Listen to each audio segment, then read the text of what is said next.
Hi guys, welcome back. My name's Lexi and today's video is going to be just a little bit different. Today I'm going to be sharing a little bit of my NICU journey as well as 5 ways to survive the NICU. My daughter was born at 32 weeks gestation at about 3 pounds. She is now doing wonderful. She's a year and a half, and I learned a few things while I was in the NICU. I had severe preeclampsia. I ended up having to basically live my entire summer 4 hours away from home, which was really hard because I didn't get a lot of time with like friends, and not a lot of people could come and visit me. I was very grateful for those who did. It really helped. But I learned a lot while I was there. Some of that stuff I wish I would have known at the beginning of my journey, because it just really changed the end of my journey. So that's why I want to share it with you today. So the first thing is that you are still the mama and you get to advocate for your baby. When you are a mama of a NICU baby or a preemie, you feel like a lot of control has been taken away from you. You don't get to make a lot of choices, especially from the moment that your child is born. You don't get to have skin to skin. You don't get to have that first moment of them being on your chest. And that can be really, really hard.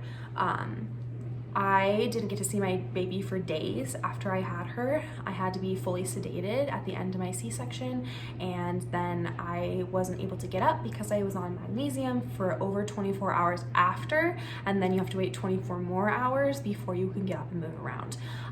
So that can feel really, really hard. And then once you get into the NICU, you're in this whirlwind of NICU life, and you feel like, oh, they're telling me I gotta do this, I gotta do that, but you never get to make those choices. And I feel like you forget that you still can advocate for your child. And I wish that I would have advocated more for different things that I wanted to try.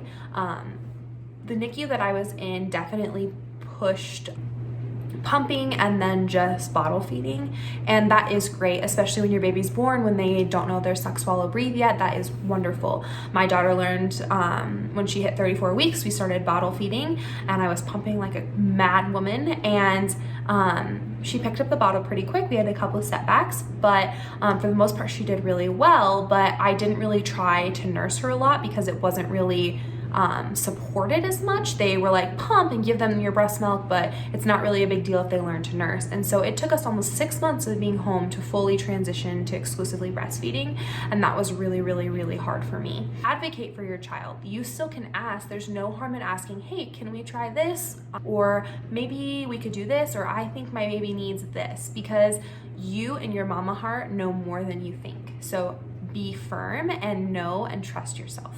The second thing is that it's okay to take care of you. When you have a baby in the NICU, it's super, super easy to just get wrapped up in them and their care and making sure that they are making the milestones they need to make and getting better, healthier, whatever it may be. And it's hard to remember to take care of you. But to be the best mom that you can be, it's important that you rest and that you eat well and that you take care of yourself so that you can heal. Because when that baby's ready to come home, you want to be like the 100%. That is one benefit of the NICU, a little bit of a silver lining, is you kind of get a little bit of time to heal yourself before you are full-time mom.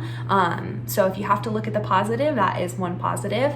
I know that I felt really grateful that I was fully able to like carry my baby's car seat and do all of those things by the time she got to be home. The third thing is that you can request a primary nurse.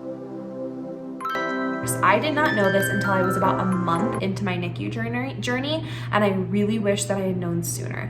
Not that I had horrible experiences with nurses or I didn't get along with them, but I did have my favorites. Those nurses that just went above and beyond, who vibed well with me, who just did so well with Gracie, and I felt like when she was with those nurses, I knew that she was taken care of, and it was easier for me to relax. It was easier for me to go get some food. It was easier for me to go pump in like the comfort of my room.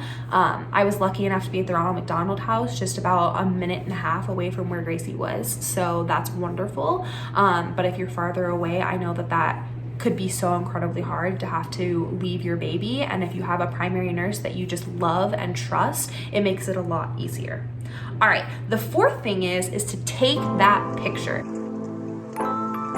In the moment, it's so hard because you don't necessarily want to remember your baby with all of their tubes and wires and, you know, them being so thin or red or hairy or whatever it may be. It can be hard, but I can tell you that I'm a year and a half out and I love looking back at those pictures. I wasn't one personally to share any of the pictures of her when she was on the ventilator, when she was on the CPAP, when she had all the tubes. That wasn't for me. But if it is for you, that's great too. Having all the support that you could have is amazing. And having those pictures later to look back on is something beautiful, and you know that you and your baby accomplished something amazing. So take the pictures.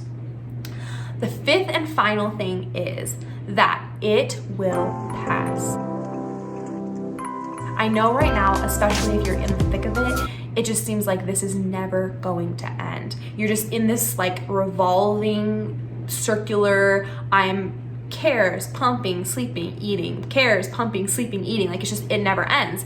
You never have time really to do anything other than those things, because by the time you finish pumping or by the time you take a 20-minute cat nap or eat something, it's time to start cares again. And that's the time you get to touch your baby. So like, that's 100% where you're gonna be. It will pass. I'm not gonna say, oh, it's gonna be okay, because I knew that I hated hearing that. I didn't wanna hear, oh, it's gonna be okay. Oh, it's gonna be okay. Because in my heart, I did not feel okay. But I can tell you that it will pass. Soon you will look back and you'll be like, wow, we did that. We climbed that mountain and we're warriors, we're strong, we're brave, and we did it together. And especially if you have people who are around you who are supporting you, you can do this, mama, you have got this. Or if you're a dad, a NICU dad, man, that is hard. It's hard to support your wife who's going through crazy hormones. They just had a baby and then their baby is not with them in their arms 24 hours a day, and that can be so hard. So